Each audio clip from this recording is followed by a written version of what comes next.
Hello, I'm Marcos Petri and these are questions and answers Q&A here in Diário de Autista for you. And the first question I'm going to answer today is very important and interesting, very complex though. How to think in English? How do I think in English?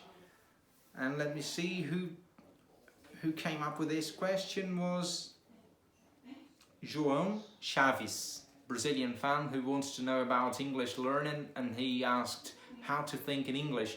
Well, it is very hard because in Portuguese, being a Portuguese speaker, having Portuguese as mother language, it means that you're never going to think in English. This is the reality. What I do to flow better in English is to think of the things in Portuguese and then translate to English. Then I mount the thinking I'm having, the stream of consciousness I have, and then I talk to you, talk to the camera, talk to you, talk to everyone.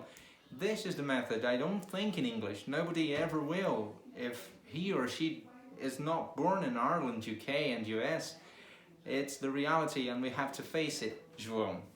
So next question is, again in English, how do I feel about my emotions and feelings? This came from Stretch from TTCM2. Hey Stretch, this question is very complicated too, because my emotions are very dull to be expressed and very dull to be processed, and it generates a lot of anxiety, and to me it's the worst part. I feel emotions, I take a long time to tell everyone that I feel emotions, and people pass me by because of this. I told it to Brian Mishler of Trefford Centre recently, because emotions are very hard to me to understand and figure out. Once I figure them out, I am like lighter, but it takes more time. I think it is like this with the neurotypical people too, but neurotypical people, they take flow towards the emotion. They approach the emotion in a way that they can express them, they can kind of create a new understanding of them, and I don't have this ability. That's why it becomes very intricate to me to understand emotions and to kind of translate what I feel to you all, you know. And the next question is hypersensibility. How do I treat hypersensibility and hyposensibility? It all has to do with the brain processing.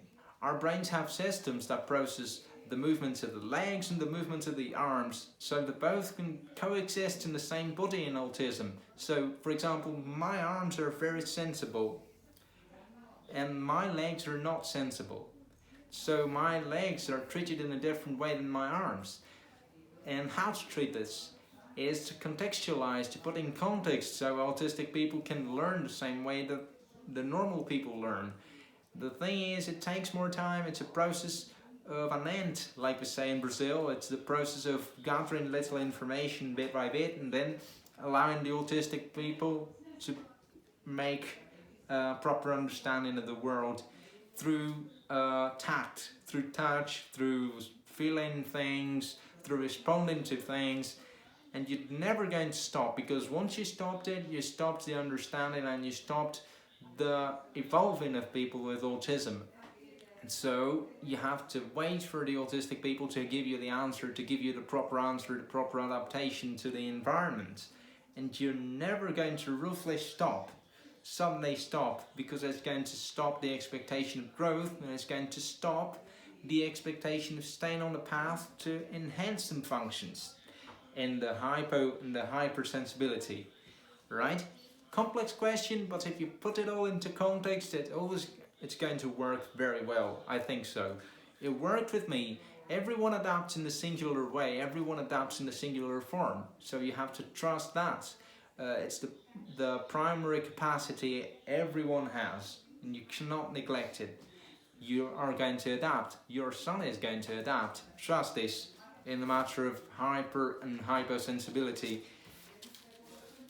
The next one, how is the relationship between autistic people and the sport?